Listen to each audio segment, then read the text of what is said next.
Boa noite. Muito boa noite. Reforma. Mas eu tô falando sobre reforma porque tá rolando uma reforma agora no Brasil, que é a reforma do ensino médio. É o novo ensino médio, também conhecido pela sigla NEM. Mas o NEM que a gente vai falar hoje não é o traficante, nem a amante, é a sigla para novo ensino médio. E qual o problema dessa reforma do NEM? Afinal, ninguém pode negar que o ensino médio no Brasil precisa, sim, de uma reforma muito profunda. Na média, ele é mesmo incrivelmente ruim. De acordo com o último sistema de avaliação do ensino básico diante da pandemia, 69% dos alunos terminam a escola sem habilidades adequadas de leitura, sem saber reconhecer ironia ou humor num texto. A maioria dos jovens vê um texto, não entende nada e trata um texto simples como se fosse uma tira da Laerte. E trata uma tira da Laerte como se fosse um texto simples. Mas, voltando ao SAEB, em matemática é pior ainda. 95% dos alunos saem do ensino médio sem o conhecimento adequado. Sim, é tão raro que só acontece com um aluno a cada 20.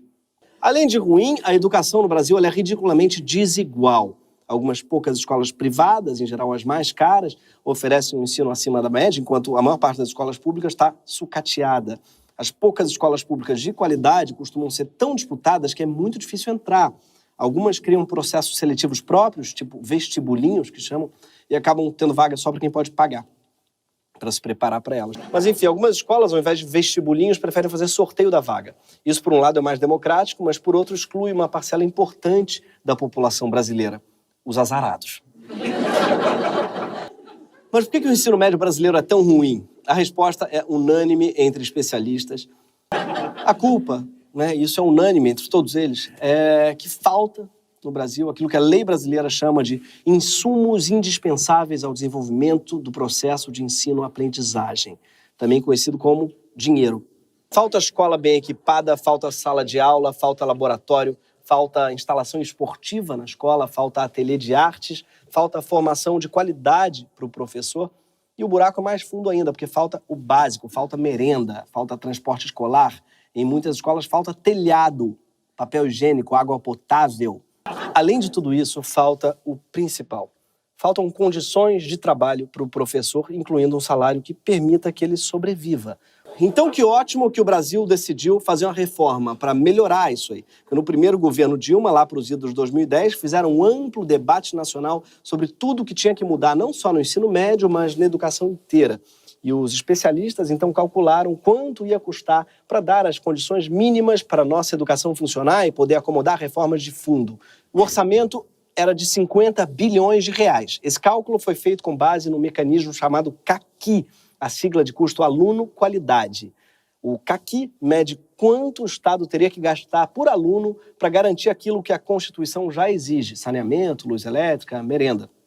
Ou seja, o CAQUI mede o básico. Só que aconteceu uma coisa em 2016, no meio dessa discussão ampla sobre a reforma do nosso ensino, um cara chamado Michel Temer tomou o poder. Sim, eu sei, se você está no ensino médio hoje, você tinha 8 anos quando isso aconteceu. O Temer chegou a ter 3% de aprovação, que, segundo, tendo uma margem de erro aí nessa pesquisa, talvez ele tivesse menos alguma coisa de aprovação.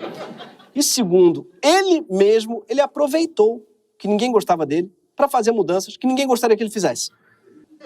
Só que, logo que ele tomou o poder, o Temer aprovou o quê? O chamado teto de gastos, que tornou muito difícil que o gasto com educação crescesse. Ou seja, ele tornou aquele investimento de 50 bilhões praticamente impossível. Ao mesmo tempo, ele trocou o ministro da Educação pelo deputado federal Mendonça Filho, também conhecido como Mendoncinha. Sujeito que não tinha menor histórico relevante na área, que logo ficou famoso por participar de uma reunião com Alexandre Frota e o Revoltados Online, para discutir o programa Escola Sem Partido. Só para quem não lembra, o Revoltados Online era uma página gigante no Facebook do ex-marido da Carla Zambelli, que além de ex-marido, hoje é também ex-online, porque o Facebook apagou a página. Apenas um mês depois do impeachment, Temer e Mendoncinha, eles baixaram a medida provisória, a MP 746, que tratava da reformulação do ensino médio. Meses depois, Temer sancionou aquilo que ele chamou de reforma do ensino médio. Só que a MP do Temer não tinha nada a ver com a reforma que já tinha sido amplamente discutida e também não foi acompanhada de mais investimento nas escolas. A MP não incluiu mais investimentos em infraestrutura, não incluiu melhores salários para professores ou apoio para os estudantes não largarem a escola para trabalhar. Ela se limitou a fazer mudanças de currículo, mudanças que geraram uma polêmica enorme, mas que acabaram distraindo o país do fato central, o fato de que o governo Temer queria mesmo era cortar recursos da educação. Em 2018, o investimento estatal em educação tinha caído 56% em relação a 2014. Ou seja, a MP 746 não foi uma reforma. Na cerimônia da sanção, o Temer se autoelogiou, dizendo que baixar uma MP era ousadia de governar. A reforma, claro, enfrentou muita resistência dos alunos e professores e teve manifestações, não sei se vocês lembram, por todo o Brasil. Não bastasse a ousadia de se proclamar ousado, o Temer também mostrou que não se importa muito com revolta popular. E realmente, quando editamos a medida provisória, vocês todos puderam verificar a grande movimentação que se verificou no país, com argumentos intelectuais, movimentações até físicas, né? Houve um debate extraordinário nesses meses. Mas será que as mudanças de currículo propostas pelo NEM, pelo menos, foram boas? Olha, em tese, as mudanças podem ser interessantes, sim. Porque em vez de oferecer uma educação padronizada, o NEM institui 5 opções de um negócio que eles batizaram de itinerários formativos. Um nome meio corporativo, meio Temer, para opções que o aluno pode fazer.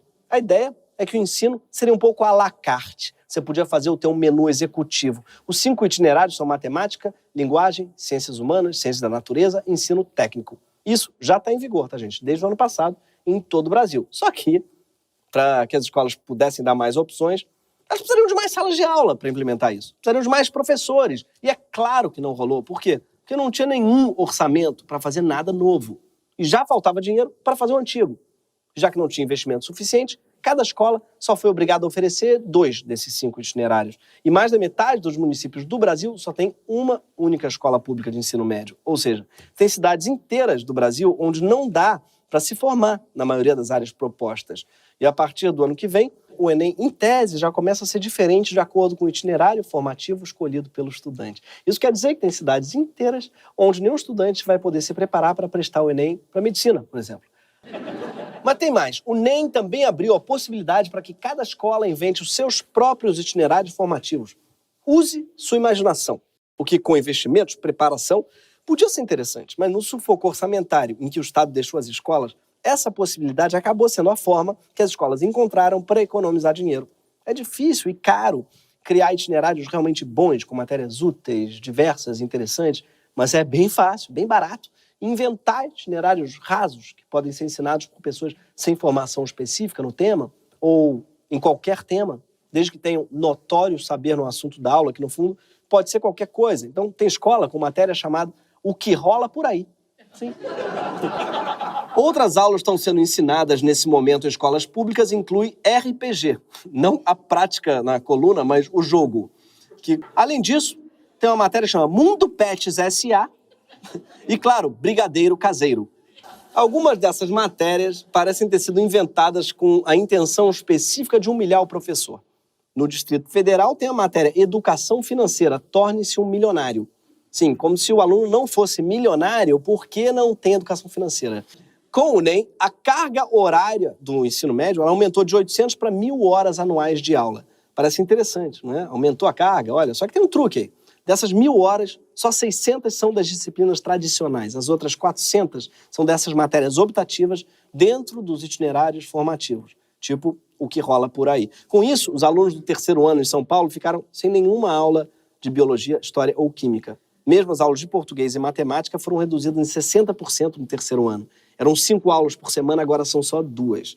Essa bagunça toda começou a ser implantada já no governo Bolsonaro. Então a tarefa de explicar o novo ensino médio para o público adolescente sobrou para um gênio, que era o pastor Milton Ribeiro, o sargento pincel do Ministério da Educação, conhecido pelo escândalo das propinas em barras de ouro. Não sei se vocês lembram. Ele deve ter feito o itinerário, torne-se um milionário.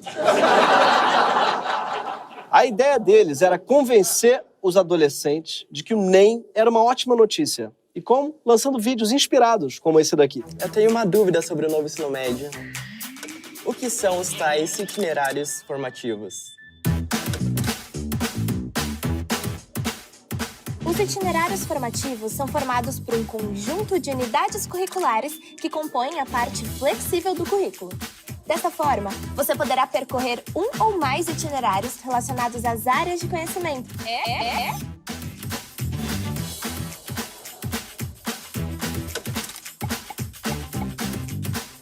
Mas a melhor parte para mim é um detalhe desse vídeo, que eu não sei se vocês viram, que é a cartela no final, que diz Novo Ensino Médio. Breve nas escolas de todo o país. Eles não falam em breve, mas falam breve na escola do país. Eles mesmo não confiam que o negócio vai durar. Olha que lapso freudiano. Os caras dizendo que o novo ensino médio vai ser breve nas escolas. Sabe o que faltou? Letras nesse povo. Literalmente 2 letras. E é por isso que a gente faz letras. Para botar as letras, hoje tem que ter letras. Isso que é importante, curso de letras. Apesar de claramente ter investido pesado em propaganda, o governo Bolsonaro continuou na linha do Temer e cortou mais ainda os investimentos em educação. Claro, você acha que por acaso barra de ouro é barato? Não, vale mais que dinheiro, tem que economizar. Hoje, os gastos públicos em educação estão no menor patamar dos últimos 10 anos. No mesmo período, o orçamento de defesa praticamente dobrou. Com essa pindaíba e toda essa nova flexibilidade do currículo, foi aberto um enorme espaço para as escolas começarem a oferecer itinerários patrocinados. Sim, itinerários bancados por fundações ou corporações. Por exemplo, em escolas de São Paulo e do Sergipe, quem está investindo em itinerários é o iFood. No seu site, o iFood explica que a missão da empresa é capacitar mais de 5 milhões de pessoas em 5 anos para o trabalho do futuro e o empreendedorismo. Só quando você clica no link Trabalho do Futuro, você clica assim. Sabe qual é a primeira coisa que aparece? A gig economy, ou economia do bico em Faria Limer. A gig economy é como o iFood chama o trabalho precarizado do qual o próprio iFood depende para continuar crescendo. Sim, eles acham que se chamar de nome em inglês fica maneiro. Mas enfim, o que o iFood precisa é de trabalhadores que acreditem que eles estão sendo explorados porque optaram por isso. E nada melhor do que ensinar isso desde cedo, já na escola, para os adolescentes. É isso que Paulo Freire chamava de pedagogia do opressor. O NEM já prejudicou a formação de muita gente. Gente que perdeu liberdade de escolha e está frequentando uma escola ainda mais precária, mais improvisada. Por quê? Porque a reforma do ensino médio que a gente precisa não é uma reforma curricular apenas, é uma reforma substancial e reforma, gente. Reforma custa caro. E aqui você deve estar pensando, Greg, mas de onde é que a gente vai tirar dinheiro para isso? Você não disse que uma reforma de verdade custaria pelo menos 50 bilhões? Olha, eu não sei se dá para tirar daí, mas esse ano o Brasil vai pagar 813 bilhões de reais só em juros da dívida pública. E eu também sei que só a Ambev e a Telefônica devem juntas mais de 10 bilhões de reais para a União. Os militares no Brasil têm um orçamento anual de 125 bilhões, com menos da metade do dinheiro que vai para os militares, daria para garantir o básico na educação brasileira. Agora, mesmo que a gente cobrasse a dívida dos empresários ou parasse de gastar tanto em juros, seria impossível fazer a reforma que o Brasil precisa. E por quê? Por causa do teto de gastos, aquele que o Temer aprovou praticamente junto com o MP que criou o NEM. Com o teto, o dinheiro extra que o governo arrecada não pode ser usado para investir em educação, porque o gasto público é congelado, independente da arrecadação. Hoje, o Haddad já está tentando substituir o teto de gastos por uma nova lei, que ele batizou de arcabouço fiscal. Mas quando Haddad redigiu a lei, ele listou algumas exceções às regras que ele criou, ou seja, ele tirou algumas despesas do teto. E uma dessas exceções são, claro, os recursos do Fundeb, que serve para fazer investimentos em educação. Só que essa semana, o deputado do PP, Cláudio Cajado, que é o relator do arcabouço na Câmara, diz que quer acabar com essa exceção. O que na prática quer dizer que ele quer condicionar o investimento em educação a um crescimento do país que não vai acontecer. Por quê? Porque não teve investimento em educação. Se o arcabouço do novo governo ficar do jeito que o Cajado quer, vai ser bem difícil injetar na educação os recursos que ela precisa. Aí não tem possibilidade de reforma real. E o melhor mesmo é jogar o NEM no lixo e garantir o mínimo para os alunos com pouco recurso que tem. Mas a gente sabe que tudo isso é meio confuso, sobretudo para você, estudante do ensino médio. Afinal, eu também estou ficando velho, eu não sei mais falar com a juventude. Esse foi o Greg News!